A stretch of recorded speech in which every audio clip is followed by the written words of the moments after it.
എല്ലാവരും കണ്ടിട്ടുണ്ടോ നമ്മൾ ഈ ഒരു ഇഷ്ടിക.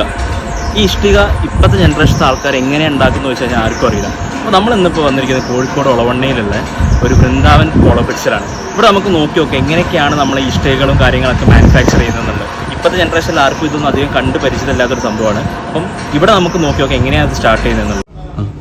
അപ്പോൾ ഇതിലെങ്ങനെയാണെന്ന് വെച്ച് കഴിഞ്ഞാൽ ഫസ്റ്റ് നമ്മൾ 2 ടൈപ്പ് മണ്ണ് വരുന്നത്. ഈ 2 ടൈപ്പ് മണ്ണിൽ ഇവർ രണ്ടും മിക്സ് ചെയ്തിട്ട് ഇതേമാതിരി കുറച്ചൊരു മോട്ടാർ മാതിരി ആക്കും. അത്യാവശ്യം നല്ലൊരു കളിമണ്ണ് നല്ല ടെക്സ്ചർ പോലെ ആക്കിയതിന് ശേഷം ഇവരിത് നേരെ ഇതിൻ്റെ മുകളിലേക്ക്, അതായത് ഇവിടെ യൂസ് ചെയ്യുന്നത് മെഷീനറിയാണ്. ഈ മെഷീൻ്റെ മുകളിലേക്ക് വരുന്നത് ഇതിൻ്റെ മുകളിൽ നിന്നാണ് ഈ മണ്ണ് താഴേക്ക് മെഷീനിലേക്ക് ലോഡ് ചെയ്യുന്നത്.